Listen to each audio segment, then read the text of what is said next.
Okay, just a couple items for you all at the top. Another update on the hurricane. The continuing focus on the ground is on power restoration, as nearly 1 million customers in Louisiana, more than 40% of the state, remain without power in the middle of a heat advisory. While progress has been made in Mississippi since yesterday, 30,000 customers there still do not have electricity, and power restoration in parts of Louisiana could take weeks as crews assess the full extent of power system damage. To help accelerate these efforts, the President spoke with CEOs of the largest energy companies in the Gulf Coast yesterday and committed the full weight of the federal government to providing resources wherever they are needed. As part of that, the federal government is sharing aerial and satellite imagery to support damage assessments, helping with debris removal and traffic control so restoration workers and equipment can get access to downed wires and poles, and expediting permitting for rerunning of transmission cable across the Mississippi River and for standing up transmission towers. Federal personnel from DOE, the Army Corps of Engineers, and across government are on the ground assisting efforts, along with, as I've noted previously, 25,000 linemen. Lack of power and damage to the healthcare facilities in Louisiana remains a significant problem. We are prioritizing the deployment of generators to locations most in need, and about 1,800 patients as of today have been evacuated from healthcare facilities with the help of additional ambulances that were pre-staged by FEMA. Cell service also remains an issue, as it has been over the course of the last couple of days. And the FCC is working directly with wireless carriers and has deployed staff to Louisiana to prioritize recovery efforts. We know this has been incredibly difficult, continues to be for many people who had to evacuate because of the storm, and we continue to encourage individuals from impacted areas in Louisiana to apply for federal assistance. More than 31,000 households in Louisiana have already received a one-time $500 payment to support critical needs as a result of the major disaster declaration the President approved. I'd also note, this just went out, but in case you haven't seen it, on Friday the President will travel to New Orleans, Louisiana to survey storm damage from Hurricane Ida and meet with state and local leaders from impacted communities. We're just finalizing the details of this trip, so as more become available, we'll share them with all of you. Also wanted to note that today, the White House and agencies across the federal government, including HUD, Treasury, and the Federal Housing Finance Authority, are announcing steps that will create, preserve, and sell approximately 100,000 additional affordable homes over the next 3 years, with an emphasis on lower and middle ends of the market. These steps leverage existing authorities and dedicate additional resources to affordable housing. Specifically, they will boost the supply of quality, affordable rental units by increasing the financing available through HUD, Treasury, and FHFA programs for affordable and targeted housing production, including a relaunch of the Federal Financing Bank's risk-sharing program, expanded support for low-income housing tax credit, and increasing access to the Capital Magnet Fund. This will boost the supply of manufactured housing and 2 to 4 unit properties by expanding financing through Freddie Mac, which, along with existing policies, will enable more Americans to purchase homes. Last item, sorry, there's a lot going on today. Today, the White House, Treasury, and Code for America, a civic technology nonprofit, announced the launch of a new mobile-friendly and bilingual child tax credit CTC sign-up tool that is mobile-friendly and available in Spanish to make it even easier for more Americans who do not regularly file taxes to claim their child tax credit. And as you know, this has been an ongoing effort of this White House and the administration to reach every single person we can who's eligible, even if they are non-filers. We will link this new tool through childtaxcredit.gov, while the Code for America tool is an important and necessary resource to help more families this tax season. Treasury remains committed to creating a permanent, fully resourced, multilingual, and mobile-friendly government sign-up tool. That is a process that is underway. That is all I have to highlight for you this morning or this afternoon. Go ahead, kick us off. Great, thanks, Jen. 2 subjects. First on COVID. In Louisiana, state data suggests that about 10% of hospitalized patients are vaccinated. Is it still accurate to call COVID a pandemic of the unvaccinated? And could that phrase that's been deployed frequently by the White House possibly be counterproductive at this stage to protecting some Americans? Well, I would say first, we continue to track data closely through the CDC and all of our health and medical experts who do show that across the country, the vast majority of those who are hospitalized, vast majority, are individuals who have not been vaccinated. That has not changed. And any health and medical expert, whether it's Dr. Fauci, Dr. Collins, Dr. Walensky will tell you that vaccination is very effective in protecting from hospitalization and death and serious illness. That is our objective, is to save more lives. So that hasn't changed our messaging. Secondly, obviously in Texas with the law with regard to abortion, the president said in a statement he will protect and defend Roe versus Wade. How does the administration plan to do that? Well, we put out a statement from the president this morning, but let me just reiterate some of the key points, and I will, of course, answer your question. As the president said this morning, its extreme Texas law blatantly violates the constitutional right established under Roe v. Wade and upheld as precedent for nearly half a century. It will significantly impair women's access to the health care they need, particularly for communities of color and individuals with low incomes. It also deputizes private citizens to bring lawsuits against anyone who they believe has helped another person get an abortion, which might even include family members, healthcare workers, front desk staff at a healthcare clinic, or strangers with no connection to the individuals. This further isolates individuals who are facing this tough choice. And I would note, for those of you who didn't see, people who report who these private citizens could get up to $10,000 for reporting somebody who's seeking an abortion. So our focus and the president's focus is to reiterate our deep commitment to the constitutional right, of course, established by Roe v. Wade nearly 5 decades ago, and to continue to call for the codification of Roe, something that the president talked about on the campaign trail, the vice president talked about on the campaign trail, and this highlights even further the need to move forward on that effort. Go ahead. Thanks, Jen. One on COVID and Afghanistan, a second one on Afghanistan, specifically the boosters. President Biden has pledged to follow the science in the fight against COVID, though some experts have expressed some concern.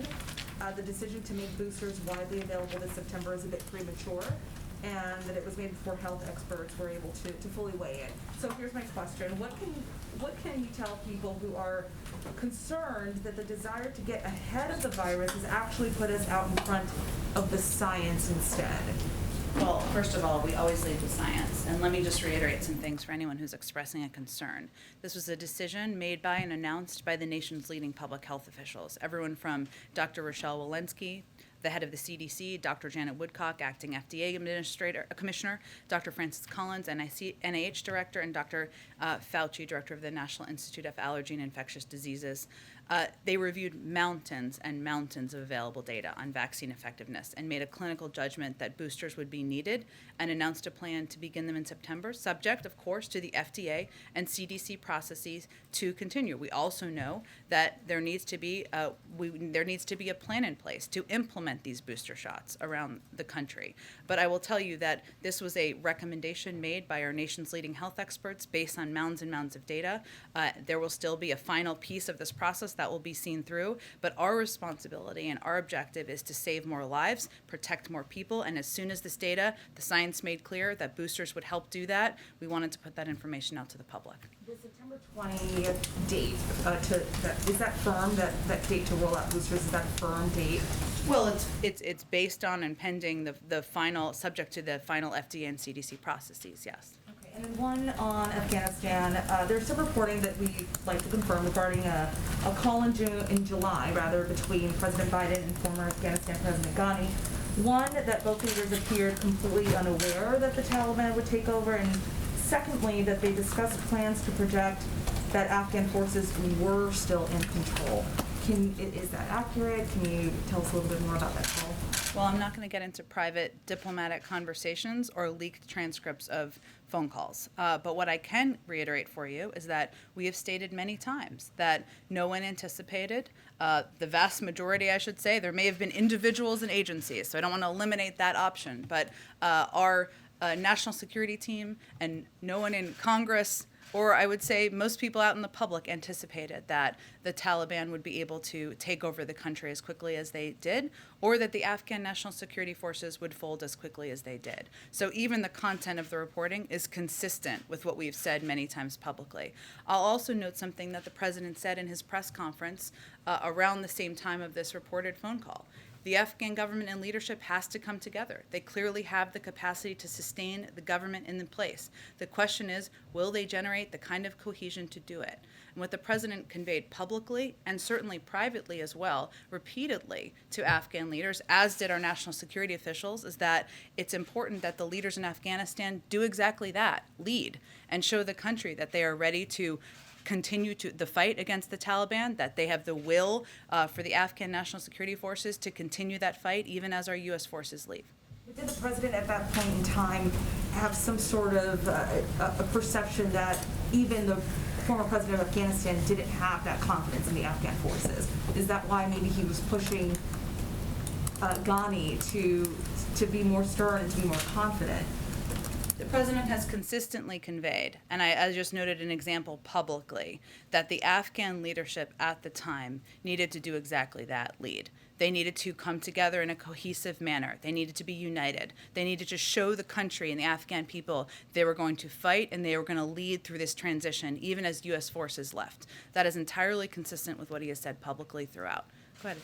Thank you, Jen. One on Afghanistan, one on COVID as well. A few colleagues of mine have determined that there's roughly 17,000 Afghan refugees to military installations in 5 states here as of Tuesday, while another 40,000 remain at bases overseas. Curious, how many of those Afghan evacuees have other countries committed to resettling, or what is the status of those ongoing conversations? And will the U.S. resettle, or otherwise, will the U.S. resettle all of those 40,000 here in the United States? Well, not to refute the reporting of your colleagues, but just to note, the Secretary of Defense just confirmed it's about 20,000 who have come into the United States at a briefing earlier this afternoon. There is capacity, and we're working towards capacity at our military bases for up to 50,000. And again, this is not a place where people would live. This is a place where people would go.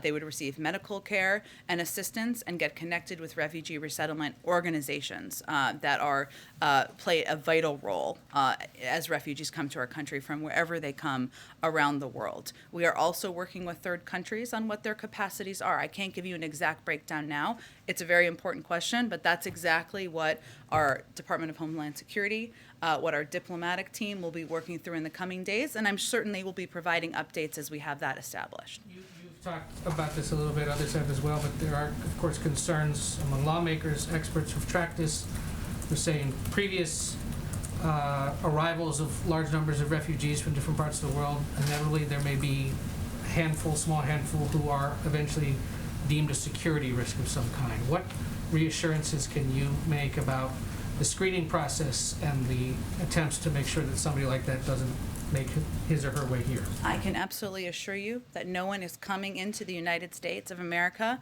who has not been through a thorough screening and background check process. And there are many individuals, as you noted, who have not been through that process, and they have gone to lily pad countries as that process has been completed. It doesn't mean that that's because there's a flag. It means they have not completed their paperwork, and we were working to save tens of thousands of people, hence we evacuated them to these third countries. And then on COVID, is there any update on the U.S. decision to keep Europeans and Canadians from visiting the United States? There were a few public messages from ambassadors here in Washington, the EU ambassador, the Polish ambassador, among others, saying the time has come for vaccinated Europeans to be allowed entry into the United States. Our people deserve to be reunited with loved ones and to have the opportunity to visit this great nation. I know this is something a lot of people worry about. Just curious if there's a status report. Well, we certainly understand that and relate to that and know that people are eager to be reunited with loved ones, and that is something that's impacting many people around the world. I would note that we are right now working across federal agencies to develop a consistent and safe international travel policy. That has obviously been ongoing for some period of time. That includes travel from Europe and other countries around the world. And it is one that we want to be equitable. We want it to have standard requirements so there's clarity And so there's equity across how we approach it. This will involve, of course, efforts to step up protecting the American people. It may also involve ensuring that over time foreign nationals coming to the United States are fully vaccinated with limited exceptions. No decisions have been made yet, but that is a process that's ongoing. We certainly understand the interest in it being resolved and completed. Go ahead. Thanks, Jen. It's been now a couple days since U.S. troops left Afghanistan. I understand you have continued to say the mission will continue to bring people home through diplomatic and other ways. Yesterday, you guys at the White House didn't have an answer on whether any Americans or refugees had made it out. Is there an answer today? Well, again, this is an operation that's being overseen by our State Department from a diplomatic front. They have a briefing today. If there are updates to provide, they will provide them. But what we are working through and what we knew would not necessarily be operational the day after our departure are a couple of steps. One is how we can get the airports operational again. We're working with the Qataris, the Turks, and others who are being partners in this effort. The civilian side of the airport had a lot of destruction to it, and we need to make repairs in partnership with them so we can get airports and airplanes, I should say, up and running. That will have a huge impact once that is up and operational. The other piece is overland efforts. Now, some of this is there are steps, as we have seen over the course of the last few weeks, where individual American citizens are able to depart without conveying that they have departed yet. So what we are doing is we are tracking and staying in contact with all of the American citizens we are aware of on what our plans are, what the progress is, and as we have updates on the timeline for when they can be able to depart. Is there a sort of a time frame where if there isn't an update from the State Department, there might be a course correction? I asked them today if they had any updated numbers, and nobody's gotten back to me. I understand the briefing's coming up.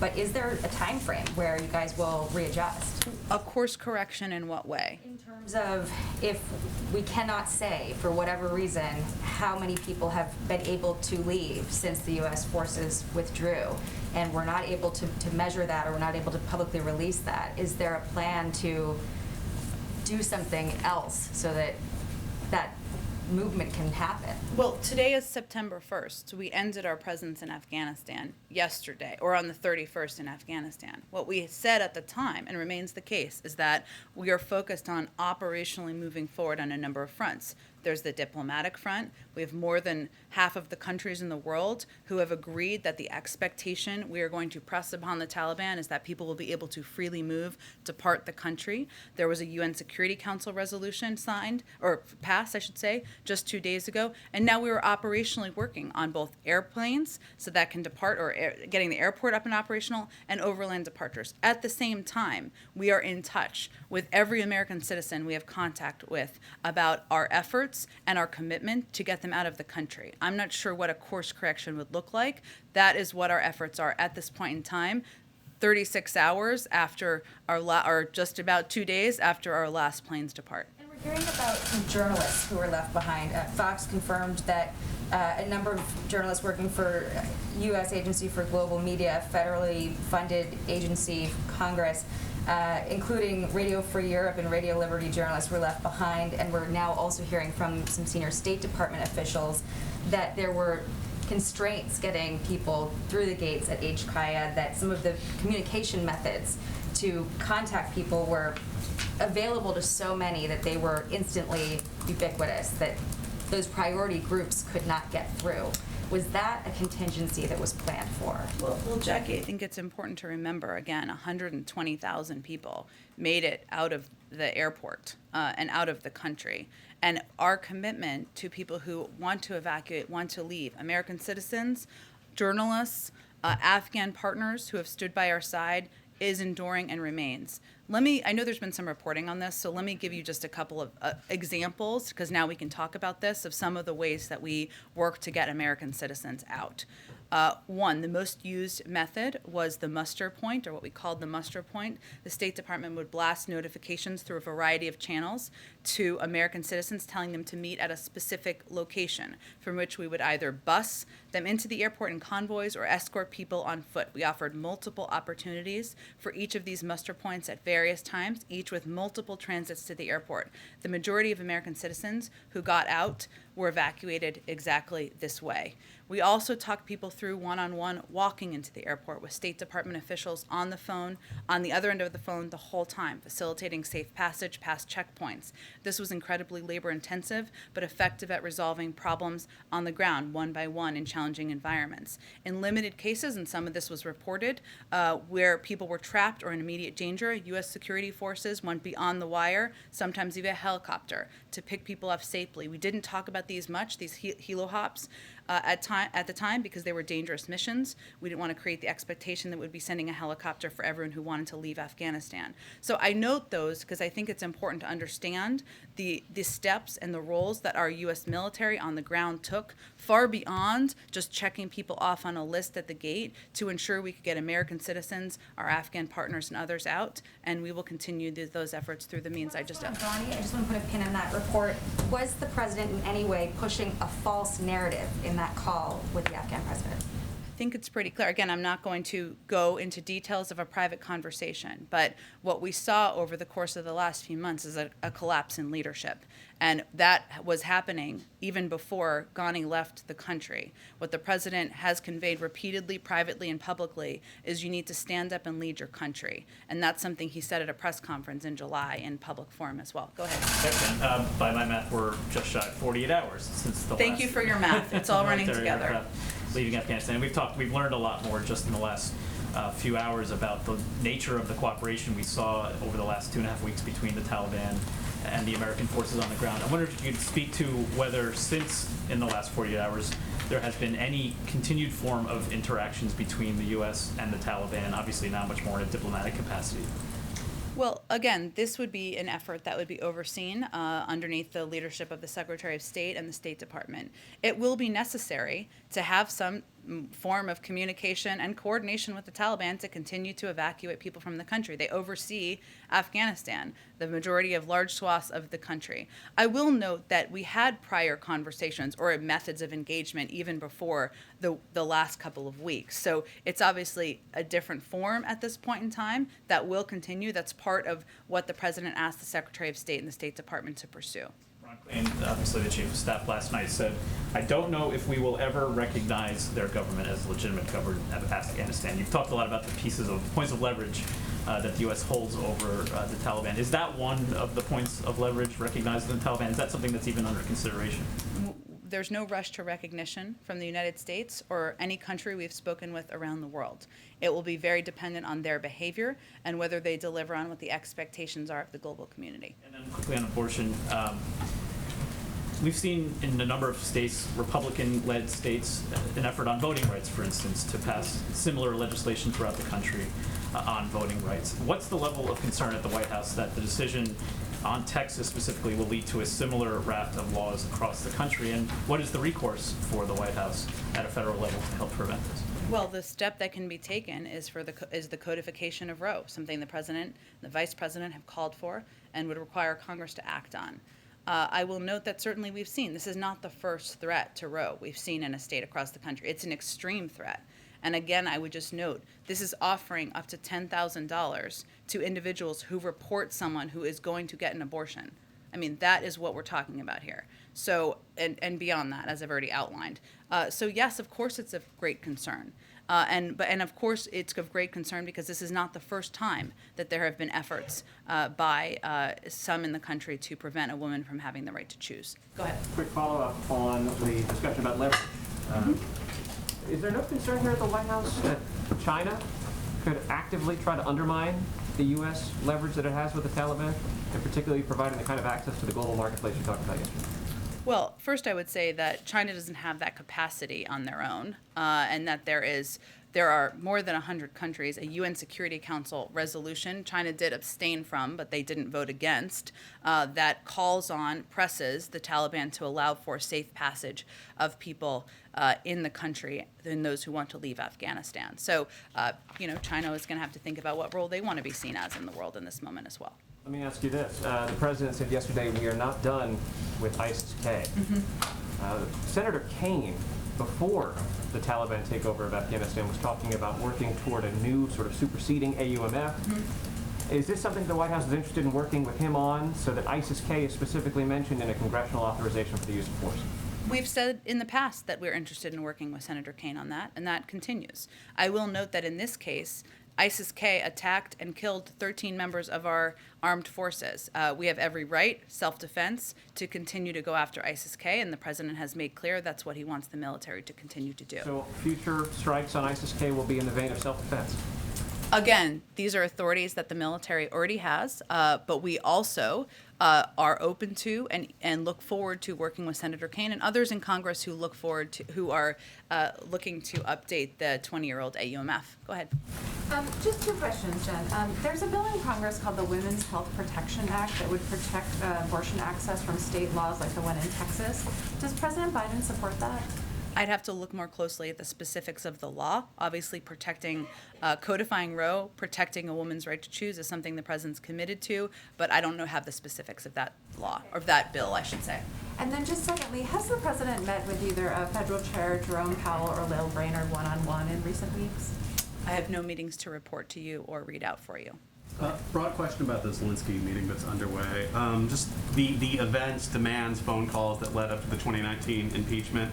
I'm just wondering, did they factor in any way into the way the White House prepared for this meeting, specifically the fact that Hunter Biden was a key part of those conversations with the last administration and Zelensky? And did President Biden expect in any way, shape, or form to address that dynamic in today's meeting? No. Jeff? Jen, is the White House satisfied with OPEC's decision today to continue gradual increases in output? And can you give us a sense of what communication or contact the U.S. has had with OPEC members about that? It's a great question, Jeff. I will have to talk to Brian Deese and our economic team about our exact reaction. I want to get that right, and also whether we're satisfied with the actions they announced. I will get that to you and anyone else interested after the briefing. Did you have another question? I did. One on Zelensky. Sure. President Zelensky said in the Oval Office today that he was eager to hear President Biden's vision for Ukraine's chances of joining NATO. And he also said he'd like a time frame for that. What is President Biden's vision right now, and does he have a time frame?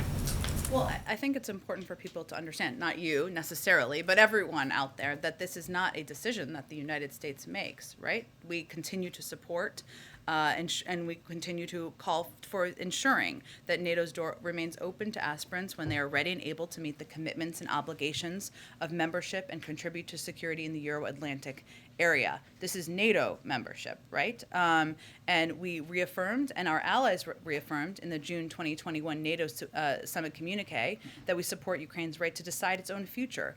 Foreign policy course free from outside interference, including with respect to Ukraine's aspirations to join NATO. There are steps that Ukraine needs to take. They're very familiar with these efforts to advance rule of law reforms, modernize its defense sector, and expand economic growth. Those are steps that aspirant countries like Ukraine need to take in order to meet NATO's standards for memberships, and we certainly support their efforts to continue to do that. Go ahead. Today was the first day, and very many, they're all blending together at this point, that the president did not have a meeting in the Situation Room with his national security team. I know there's stuff not on the schedule, the public schedule, but does the president view this moment as a time where he can kind of shift at least some of his focus to the myriad of other issues that are on his plate that he wants to focus on or has wanted to focus on before the withdrawal became such a huge issue? Well, he did receive a PDB this morning, as is, of course, standard for most presidents, and those will certainly continue. Look, I think the president knows that his responsibilities and the multiple crises he will continue to have to face as president are part of his job description. And if there is a meeting warranted in the Situation Room with his military leaders, national security team about Afghanistan or any other issue, of course he's going to be there for that. But he also knows that part of his commitment to the American people is getting the pandemic under control, is addressing the hurricane and making sure that people in Louisiana and Mississippi and other states in the Gulf Coast know he's doing absolutely everything in his power to make sure they have power. I didn't even mean to say it like that, but and so he knows that he has to do multiple things as president in order to govern the country. So yes, of course, he will continue to work with his national security team on a range of issues, whether it's follow-ups, diplomatic efforts in Afghanistan, or of course, he's right now having a meeting with the leadership of Ukraine. But he also knows he has a commitment to address a range of issues to the public, and he'll continue to do that. Just one more quick one. One of your colleagues over at the State Department briefed reporters earlier today saying that anecdotally they thought a majority of SIV folks in the SIV pipeline did not get out. I'm not minimizing the 100,000+ Afghans that did get out, but is there any particular specific frustration given the President's commitment to those who helped American personnel on the ground if a majority were not able to get out of the country? Well, first I would say that of the numbers, and I know Ed asked a question of this, and you all of us been asking understandable questions about the breakdown of numbers of people coming out, and that is information we hope to have for you very soon. But 77% of the people who were evacuated were Afghans at risk. SIV applicants, P1, P2 applicants. Obviously, there's a range of programs, and the different names of them mean virtually nothing to most people in the American public, but that is a number that stuck out to me. From the largest airlift in U.S. history. Are there more people who want to leave Afghanistan? Absolutely. Are there more people who will be eligible for our programs? Absolutely. And that's why we are so focused on the diplomatic efforts that are being led by the State Department, including a presence in Doha, including efforts to engage with the Taliban, including efforts to work with the international community to make clear what we expect. What is also true is that every person who wants to leave Afghanistan and come to the United States is not going to be able to do that. And that is a sad truth, but it is something that it's important for people to also understand.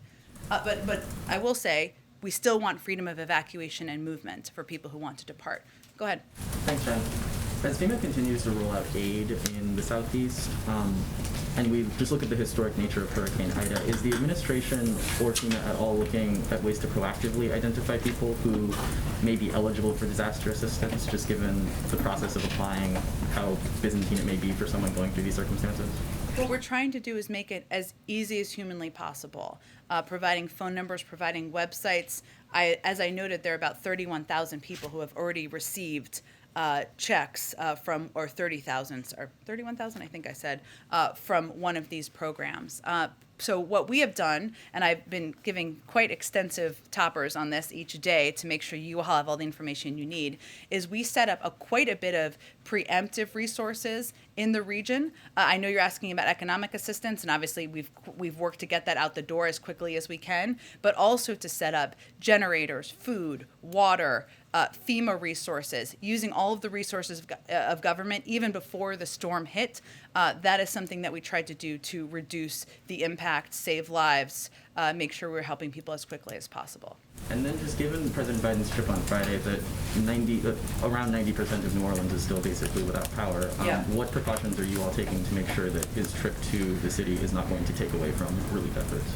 First of all, we absolutely would not go if it would take away from relief efforts. And this is a trip that is being planned in close coordination with leaders on the ground to ensure it's the right time to go. But we are not going to go to any part of the state or visit any community where we would take away from relief and restoration efforts. I'd also note, as I said, at the beginning of this briefing, the president also spoke with the CEOs of the largest energy companies in the Gulf Coast yesterday and committed the full weight of the federal government. We know he knows how important it is for people to get power back on. That is air conditioning at a time where it's 90 degrees, right? That is people being able to be in their homes. Maybe they're in hotel rooms right now and they can go back. There's a range of reasons why, of course, turning the power back on is vital to the people of the state. We've seen some success in Mississippi, but he is pressing on that with every lever of the federal government.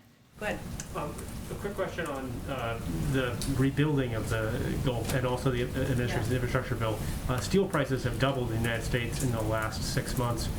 Is the administration ready to remove tariffs on steel in order to bring down the cost for the rebuilding efforts? I don't. I know there's obviously an ongoing review of a range of tariffs. I have nothing to report on that at this point in time.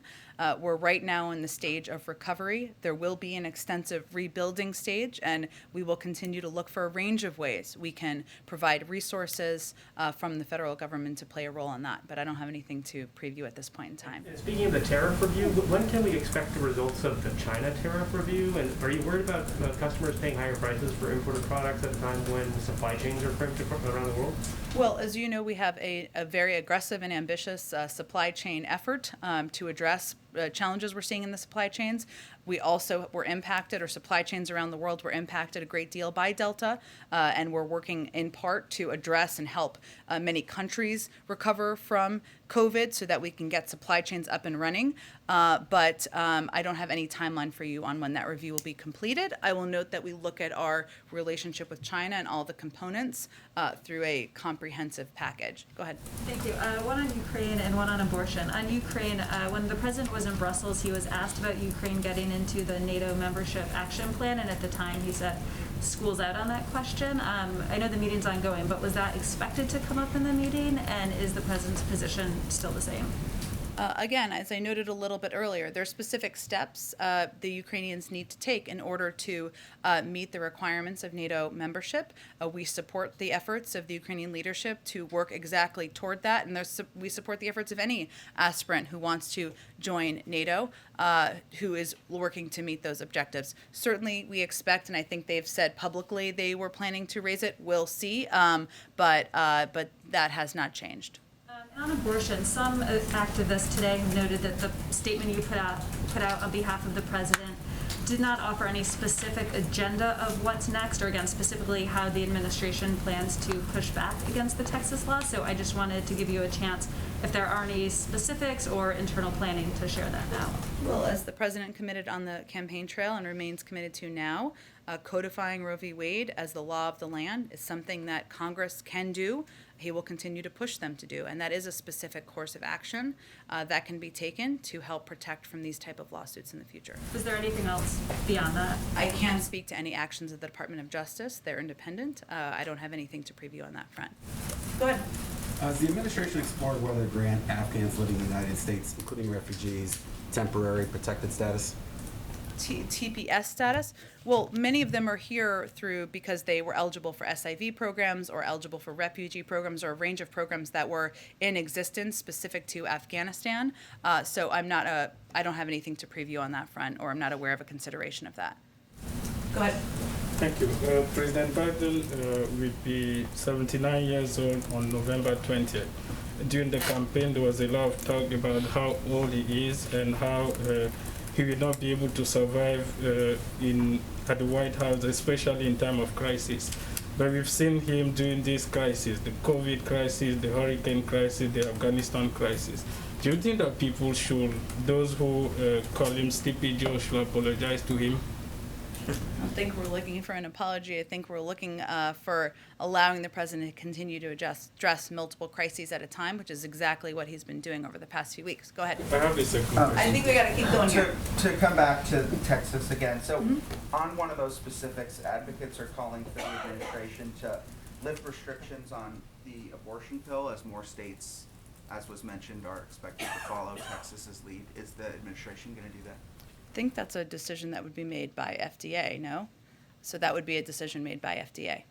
So that's still working through the process? FDA is an agency that makes their own decisions. One more. Go ahead.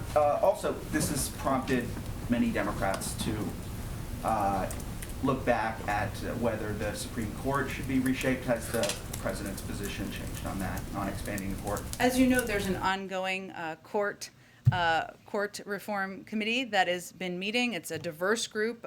They're considering a range of issues and topics, including what the future of the court looks like. I think the president will wait for that process to complete before making any evaluations. Go ahead, Karen. And to follow on some of these, are there steps that the administration is taking right now to work with Congress to advance legislation? You know, you're saying the president will continue to call for the codification of Roe, but is there something that this White House is actually doing right now on the Hill? Well, it requires members of Congress themselves to voting to codify, right? But of course, in the range of conversations we have from senior leaders in the White House, there's no question that this is a topic and will be a topic given the ruling, or given the news this morning in these conversations with members and their staff. Vaccine rates. The White House COVID team has been touting some pretty good numbers on vaccination rates. Jeff Zients said the other day that there were 4 million more shots in August compared to July, more first shots. What does the White House think is driving that right now? And is there something specific that the federal government is doing to see that difference from July to August? There's a bunch of different data, and some of it is in your polling, frankly, from some of your news organizations. So I can't break it down for you, but what we've seen consistently as the three factors are mandates that have been put in place by companies, private sector institutions, and others. Fear of Delta, which is understandable. People are seeing horrifying stories on local news, on national news, of young people, in some cases children, being hospitalized, and that is scaring people, which is, we hate for that to be the scenario, but that has certainly, we believe, prompted more people to get vaccinated. It is also possible that the FDA final approval has prompted more people to get vaccinated, but I don't have an exact breakdown, but certainly we've seen those as the three biggest factors recently. Go ahead in the middle. Thanks, Jen. How does the manner in which the evacuation was managed affect our relationship with the EU, considering some of the concerns on the pullout weren't listened to, and the U.S. hasn't removed certain sanctions added under the Trump administration? That's my first question. I'm not sure I totally understand your question. The last part was which sanctions? That the U.S. hasn't removed certain sanctions that were added under the Trump On the administration. Taliban or under who? Well, in Iran, like sanctions on Iran. So that was an issue within the EU. So some of those Wait, sanctions. are you asking me about Afghanistan or something else? I'm asking you about how does the manner in which the evacuation was managed, how does that affect our relationship with EU? And then those are some other concerns as well. Well, I would say first that one of the big groups we helped evacuate were some of the staff and partners from our allied countries, and many of them in Europe over the course of the last 2 weeks. That was done by the U.S. military in coordination with many of these countries. Two, we just got a UN Security Council resolution passed in coordination with a number of these countries to make clear to the Taliban what our expectations are. Three, these are many of the countries that work with us to help build a list of 100 countries, more than half the countries in the world, making clear we are united in what we expect from the Taliban. So I would say that is evidence of us working closely together. Also, what are we to make of the fact that, as soon as we pull out, you see Republicans discussing adding $25 billion to the Defense Authorization Act. But here, unemployment expires on Labor Day, forbearance on student loans is about to expire, and we're always talking about how we don't have money for human infrastructure, but we see this being put forward. You're absolutely right. I mean, I would say first, it was not the number one factor, but it did strike the president that we had been spending on average $300 million a day in Afghanistan. $300 million a day. We don't think that's something that most people in the public are tracking, but it's a war we fought for 20 years, spending $300 million a day. I'll let you all do the math on that. So that is certainly a concern, and certainly, as you noted, there are a range of areas, domestically, internationally too, where we feel that money could be better spent. Go ahead. Two foreign questions for you. First of all, on these muster points that were used in Kabul to evacuate people, were those used only for American citizens and permanent residents, or were they available to SIVs and vulnerable Afghans? And also, did the Taliban give any assurances or assist in guaranteeing those people safe passage? And did they make any stipulations about who could be evacuated under that specific regime? Well, first, yes, we did use meeting at locations to get others evacuated as well. I'll let the State Department, Defense Department go into any further details should they choose to. I would also note that while that was a way that a great number of American citizens were evacuated, there were also numbers who came, of course, through the gates, including Afghans and vulnerable Afghans who also came through the gates of the airport, especially in the earlier days of the evacuation. And clearly, as I noted, of the more than 120,000 people who were evacuated, 77% of them were at risk, were people at risk. And maybe that was the number that people come to the United States. I got to check on that number. But that makes clear that the Taliban, yes, they did allow more than 120,000 people, including the vast majority of them vulnerable Afghans, to get through. Whether we met them at a checkpoint, whether we got them through the gates, that is true. That does not mean we think the Taliban are good actors. We don't. But we needed to work with them in coordination to get this done, and as a result, it was the largest airlift in U.S. history. Russia and Saudi Arabia, just quickly on these reports that they've inked some military deals. Has the administration reached out to Saudi about what appears to be Riyadh's concern that they can no longer rely on Washington? We are in touch with a range of partners, including leaders in Saudi Arabia. I'd point you to the State Department for any updated conversations with them. Sure. Okay. Thank you, everyone. Have a good day. We'll see you tomorrow. What about Americans left behind in Afghanistan, Jen? The president said the buck stopped with him. Can you care to elaborate on that? What does the president plan to do to get Americans back home? He also said yesterday he's getting them home, and we're going to do exactly that. Thank you, Jim.